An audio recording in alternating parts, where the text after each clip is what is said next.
morning, everybody.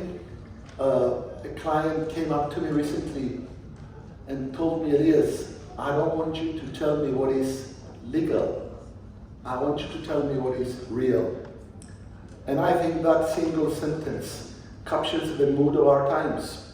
The map of the world keeps changing, politically, economically, digitally. And it's changing faster than law, it's changing faster than regulation, or even reason can follow. We're living in an age where certainty has become a luxury. And clarity of purpose, clarity of values, has become the most valuable commodity of business. What we see today is not just one crisis. We see a collision, a combination of crises. We have wars, redrawing borders and trade routes. Governments are increasingly using the law as a tool of influence. Take, for example, the recent example of Xperia. This is the Dutch company where the Dutch government took control over the company, citing national security reasons because of the connection of the parent company to China. Or TikTok, forced US joint venture, where ByteDance was cut at under 20% ownership. These are not anomalies. These are signals that political priorities shape corporate strategy in real time.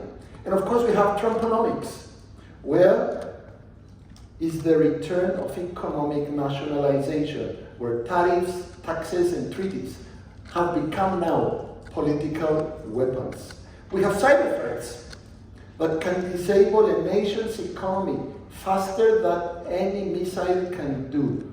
Only for 2025, Cybersecurity Ventures estimates the cost of AI-powered cybercrime to the global economy to be over than 10 trillion US dollars.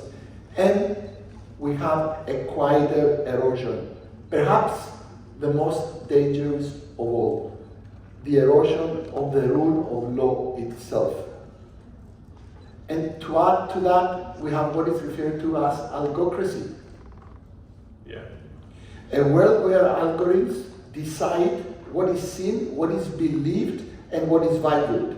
And it suddenly becomes very or nearly impossible to read the tea leaves of geopolitics. We'll get to some more of your conviction views in a moment. I want to get to George. Deloitte works with companies across industries. Tell me more about how leaders are building resilience in times like these. Yeah, sure. Thank you. And it's a great pleasure being back at this forum.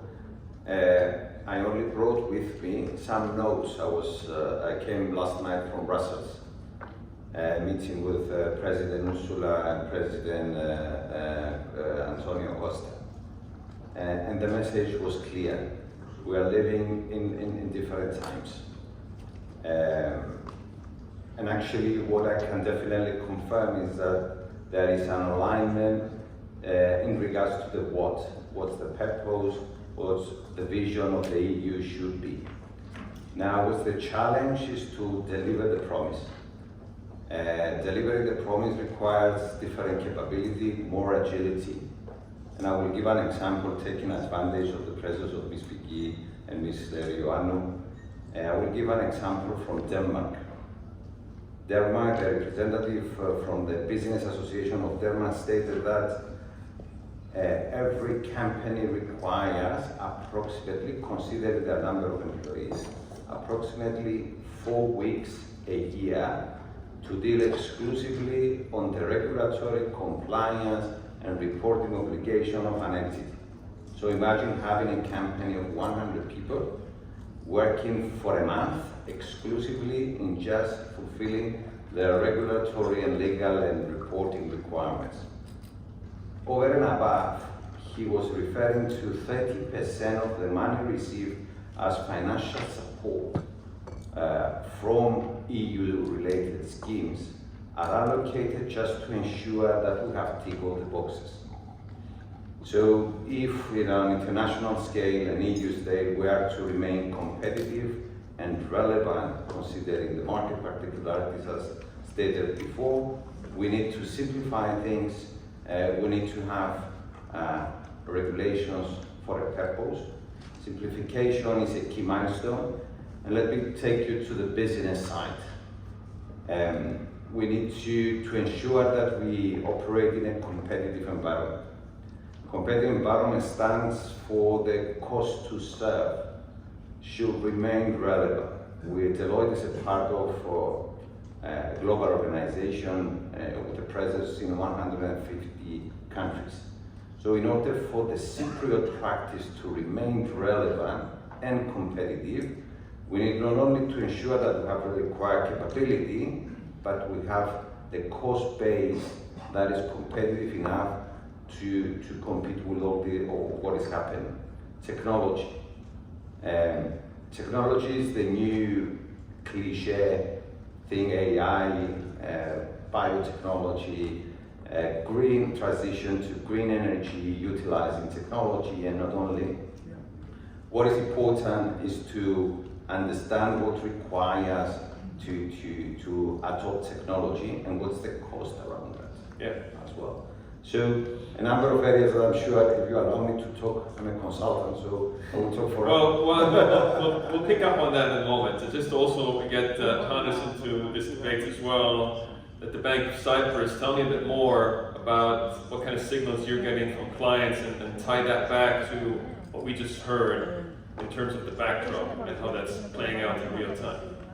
Okay, first of all, good morning to everybody. Thank you for the organizers for inviting me here. Of course, Cyprus is a small and open economy, and it's not immune to what is happening in the geopolitical stage.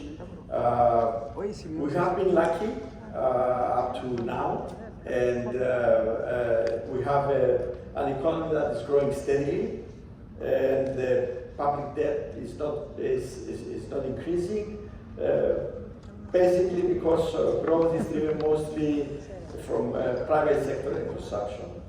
As Bank of Cyprus, we see a demand for investments. We extended the first half of the year about 1.6 billion of loans, which is about 30% more than we have extended last year.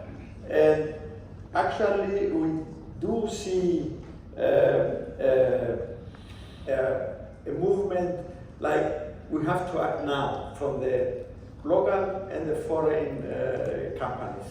The wait and see mode has been gone away, okay?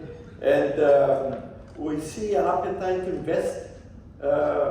We have seen fluctuations, but these fluctuations seem to have a short-term effect, and that is a quick comeback. But definitely, to answer the resilience issue, also we've seen the companies that they are changing their mode. Now there's not only one financial projection or financial plan. There are usually multiple scenarios. There is a base scenario, the stress scenario, and the upside scenario. And the companies are preparing for everything, and they move and they change the way they work as events evolve. Okay, and they swiftly can go from the base scenario to the stress scenario or to the upside scenario also. At the same time, as you know, there is it is the digitalization era, so you have to embrace all these new tools in order to be able to increase sales and to lower cost at the same time. And also, we have seen that Cypriot companies and foreign companies are able to create partnerships, create ecosystems, and this way they are able to survive in this very, very competitive world. Elias, I want to get back to you because you wanted to finish a particular conviction view, and I want to also start bringing in maybe sort of the European angle. If you could reflect on that maybe and sort of tell us kind of your outlook for the next 3 to 5 years? Obviously, with clients, you probably have an even longer x-axis that stretches out, 10 plus years. But sort of what sort of takes much of your time at the moment? Well, when clients come to us right now, we see that they are looking for certainty. They're looking for predictability. They're looking for security. That has become the main consideration. And they're just not looking for pure legal or consultancy advice. They're looking for anchors in a storm. And how do you deal with that? The way to deal with that, and we see that with amazing companies, is optionality. And optionality can come in different ways.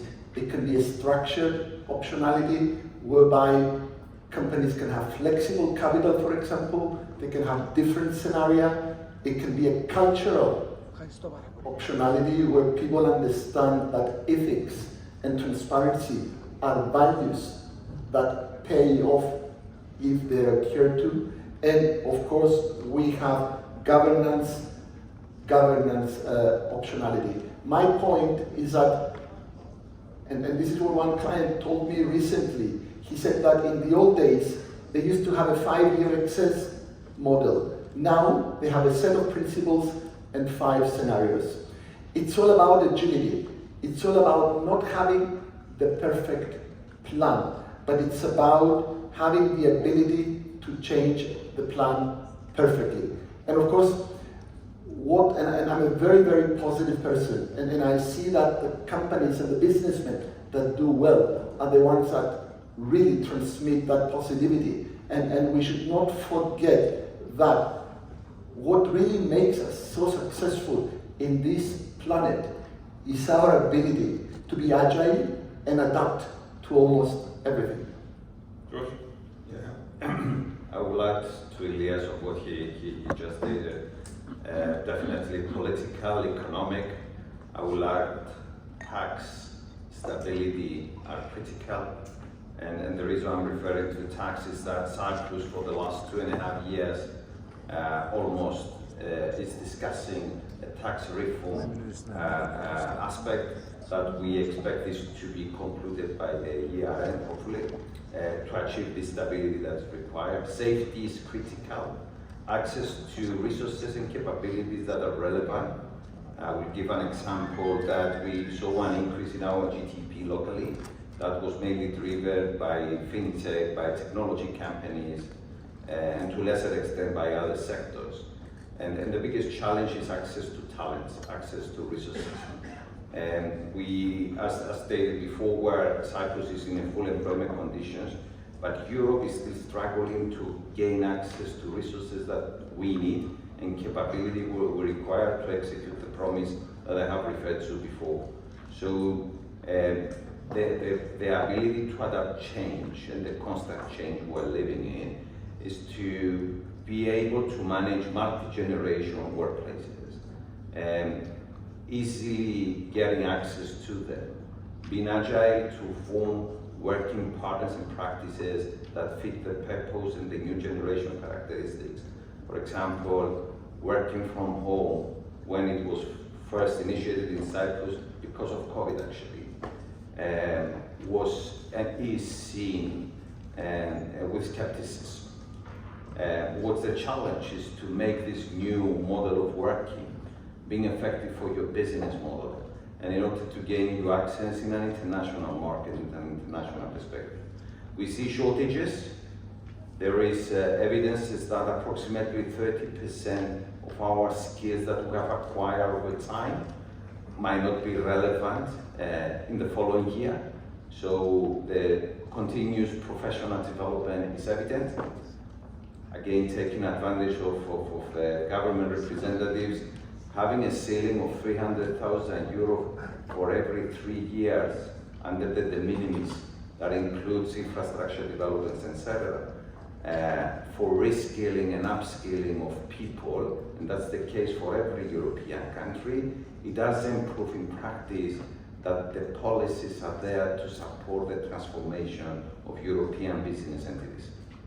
So we need to do more targeted. Yeah, I like that you sort of have a direct call to action for government leaders who are here today, and hopefully they can use some of that momentum to push forward some change. I want to get back to Harsh as well and talk about European competitiveness, and specifically around supporting entrepreneurship. And my issue, I'll be very honest with you, I feel European regulations often hold things back more than they accelerate them. I think they're intended to do good things, but it doesn't always work out that way. So how do we find that balance? Okay, this is the, just to summarize, geopolitically, Europe is not very relevant. Economically, it's not doing very well. On the regulation side, we are over-regulated. So the news are not very good, okay? The Commission, the European Commission, has assigned Mario Draghi to prepare a competitiveness report. And there, in my opinion, all the issues that have to be dealt are very well addressed. And there is a clear roadmap of how Europe can become competitive and relevant again. Until that time comes though, I think the companies have to take their initiative in their hands, and they have to take all the necessary steps so they can change their own environment. I mean, we have set all the necessary steps: digitalization, optimization, centralization, and all these aspects. So you can, whatever you sell, you can sell it. You can sell more. Whatever you produce, you can produce it with lower cost, and you address a bigger market. We have to get used to addressing. Cyprus, we are a small economy. If we restrain ourselves in the Cypriot economy, we cannot do much. So we have to address the European at least economy and be competitive in that. And as I said previously, we have to be able to cooperate, to establish partnership with the tangential organizations and create our own ecosystem in order to survive. And when the rest comes and the competitiveness of Europe becomes better, then we can start talking about how to become relevant to the world and not to Europe itself. So it's big steps, and everybody has its role in achieving this. Well, I would like also to offer my insight into the European competitiveness debate. In my view, Europe has really something unique to offer. Europe may not act as fast as the United States, may not act as boldly as China, but it is still one of the very few corners of the earth where the rule of law still truly holds. And coming from a legal background, that's really important. Words in a contract mean what they mean, the courts work and the institutions work. And in my view, that is the trust that Europe transpires is the biggest and the most important and quiet advantage of Europe. Because when everything is so unpredictable, trust becomes priceless. And Cyprus, of course, is part of that. It's part of the European story. We're very small, but we're deeply connected. We're a bridge between East and West, between regulation and innovation. And that bridging instinct, the ability to combine speed with structure, is the DNA of Europe. So Europe may not be building the fastest engines, but it is building the safest bridges. And having safest bridges in this world right now is what exactly could make the hell of a difference for business that would like to thrive. George, I can see you're nodding your head there, clearly in strong agreement. Please. Fully agree with what Elias just said, that Europe still is seen as a pole of stability. On the other hand, we need to be realistic. Just to refer to one or two examples.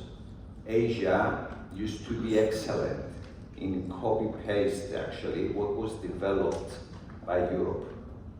Now Asia, in terms of innovation, creativity, is leading the show. Take, for example, electric cars. Imagine a Chinese electric car from China, see the technology that is in there, versus a European one. We do have the integrity, we do have the brand, the image, etc., versus the reliability and the innovation that has been built in China's related products. So it is evident that Europe and European companies, we should do more. I will give another example, energy. We constantly arguing that the transition to greener energy should go hand in hand with competitiveness. We've stopped at some stage. Europe has decided to freeze the nuclear plants. If you see China today, they are moving in transforming the country into one of the most greener places on earth and one of the most high in production, utilizing nuclear plants. And now Europe is reconsidering adopting this strategy as the way forward for achieving and maintaining the target on green energy, but at the same time, the competitiveness. The cost associated with green energy related to nuclear energy versus the cost associated with other means cannot be compared. So we need to be alert. It's evidence that on businesses level as well, we need to be pragmatic, and the challenge is to have the ability to adjust to the changes rapidly and quickly. Okay, I offered previously the pessimistic side of the view. Now I will offer the optimistic side of the view. Cyprus companies have shown extreme resilience and agility through the years. We are very confident that the transformation that needs to happen is being done now in the Cypriot organizations, and we are moving along. And so, in our view, the future looks good. I would say even bright. Okay, and on the other hand, the Cypriot literacy has been always been high, and we have shown our ability to establish all the partnerships and take the necessary moves to go forward and become successful. So I don't have a doubt in my mind that the Cypriot organization is changing and is taking the steps in the right direction. Any other opinions on the subject? Because what I'm trying to do is also open it up to more engagement and sort of if go ahead. I think we need to start rethinking our strategy as Cyprus, starting from the primary and secondary education. We believe we are developing skills, knowledge that might not be relevant to what the businesses of today require, maybe of tomorrow's. And we need to start educating our children the difference between employmentship and entrepreneurship. I believe the vast majority of us were trying to encourage our people to find a good job some years back, and a good wife or a good husband. So we need to change the mentality of supporting entrepreneurship. If you see during the summer months, there was a number of placements around internship programs. Why not introducing a scheme where our children, our people, will put forward ideas for developing a business case? It's the difference between employmentship and entrepreneurship. supporting ideas, supporting startups, supporting innovation, creativity, skills that are more relevant to what is happening in the surrounding. So the challenge for Cyprus is to ensure that we remain relevant and competitive to the market. Take for example, I saw before people from pharma sector. Pharma is one of the biggest exporting activities of Cyprus. And to ensure that we remain competitive, we need to support these institutions to transform themselves, adopt the newest technology, have access to capability that require, tackle the issue that we are an island, so exporting from an island is not that competitive comparatively to others.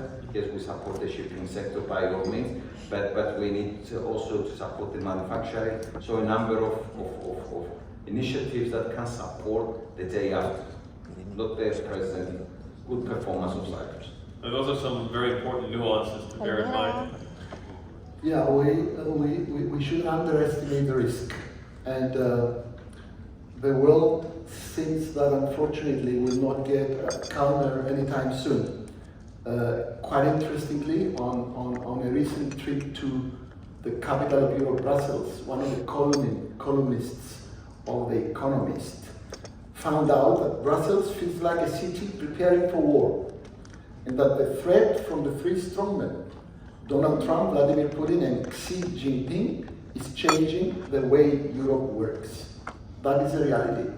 And whenever there is a disruption, there is an opportunity to distribute or redistribute influence and capital. And I think this is a very, very interesting time. And of course, everything that has been said today in the panel shows the challenges and the opportunities. But I stick to what I've said earlier. This is a time where trust can make a lot of difference. And the leaders of the companies who will thrive are the ones that can read the code behind the chaos. They can combine the data with judgment, and they can adopt technology with conscience, going back to the important principles that have always ruled our life. And because of this trust element, I remain very optimistic on Europe and on Cyprus. Any other thoughts? I would say that the companies, in order to take all these steps you mentioned here, they need to invest. They have to invest. And I'm here to assure that the Cypriot banking system is here to support the companies into their new endeavors. Yeah, it is evident that we need a strategy that is agile enough to address the challenges. The strategy should be equipped and supported by the required capability. Upskilling, constant upskilling and reskilling of our people is essential, so as to enable them to adopt technology. We need to ensure that we are innovative enough to adopt the technology that we need and supports the priorities of an entity. Customers are also changing, so the preferences of customers are changing. The way we saw in the market that the behavior is exercising in the buying behavior, the purchasing behavior of customers are changing, and we need to be agile enough to address this.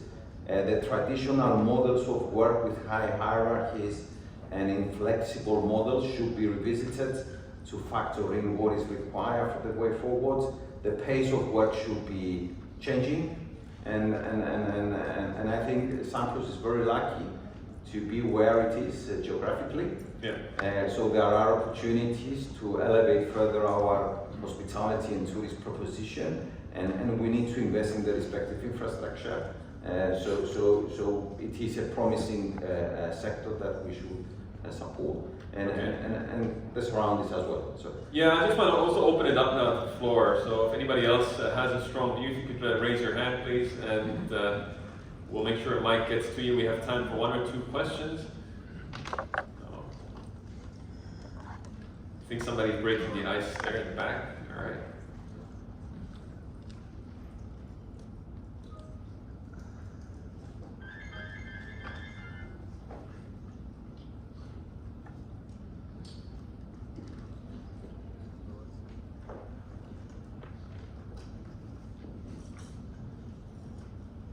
thank you for very insightful conversations.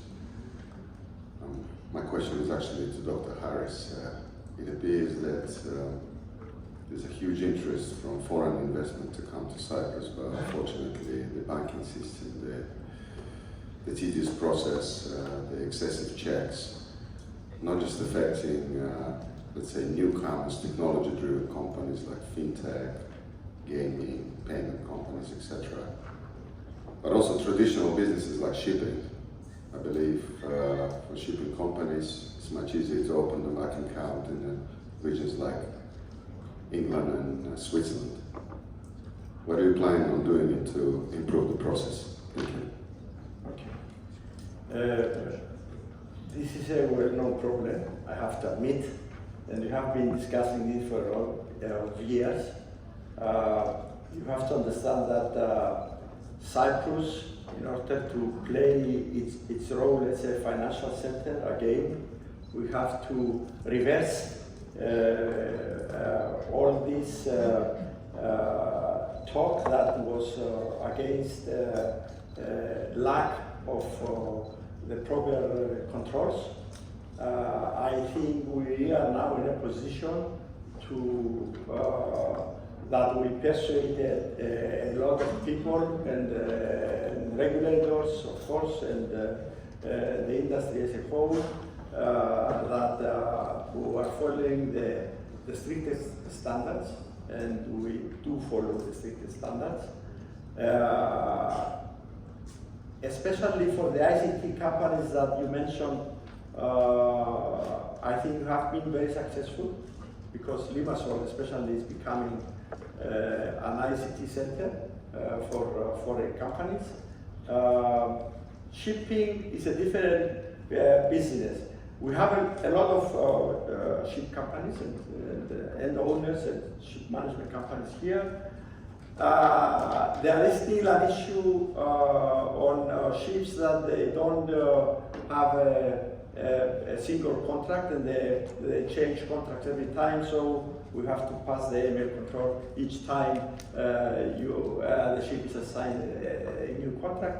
But all banks, and I can talk about all banks as a member of the Association of Cyprus Banks, we are taking measures to optimize these AML procedures in order to be able to save all our clients.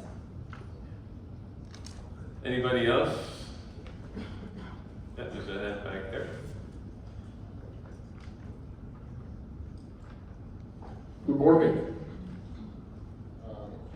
Ladies and gentlemen, I'm scared as a Cypriot, listening earlier to the Deputy Minister talking about reforms,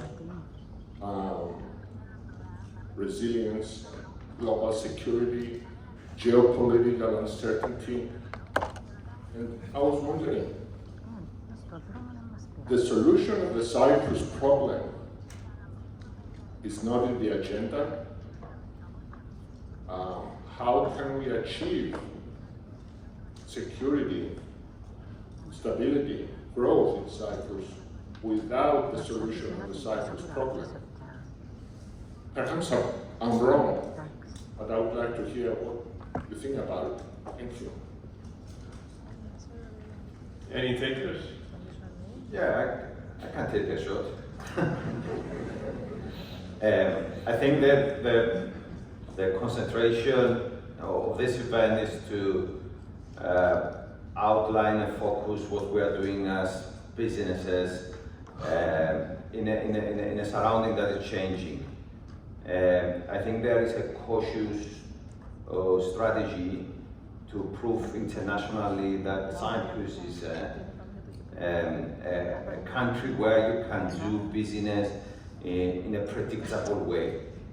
I think the challenge about the problem of Cyprus, the political problem of Cyprus is an issue that affects the way we do business. Shipping is one of the sectors that is affected, and it's an issue that in every opportunity it is raised. So I'm sure it's high on the agenda of the government of supporting initiatives that will resolve the Cyprus problem. As business people, we're doing our utmost to prove that Cyprus is a stable country that you can do business in a way that can be predictable. So that's our approach. And maybe Ms. Piggy can make a comment. If I have a microphone. Yeah, of course we'll get you. Microphone to the. We'll rip up the script.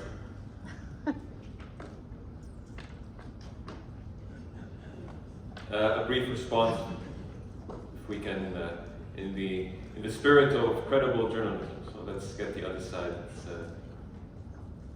you. Can we give a microphone? Where's the microphone? Can we have a microphone? You can open mine and she can switch from here. Okay, it's coming. It's coming. Okay, thank you. Yeah, we was. Well, just to make a very brief comment, of course the Cyprus issue is a top priority, and President Christodoulidis, I mean, he's been in office for 2.5 years, and there has been a lot of actions on his behalf. We have the UN Special Envoy, we have the European Union Envoy, we've had already 3 rounds of multilateral negotiations, so it is there. It is a top priority for the president, as it has been for every president, I think, until now. But it doesn't mean that we cannot talk about other issues besides the political, the Cyprus problem in a business forum. I think this is what George said as well. Thank you. Just to add on that, I mean, obviously political decisions is one of the biggest risks that business people face. And in fact, the Financial Times in a survey said that this is one risk that is so difficult to be insured against. So for business people, trying to decipher the meaning, the background, the agenda, the double agenda, the hidden agenda behind political decisions is one of the most difficult things. And being agile on that is probably what would separate the successful companies from the not so successful ones. All right, this has been quite refreshing, just being able to move off script and really have a very honest conversation. So big thank you to our panelists.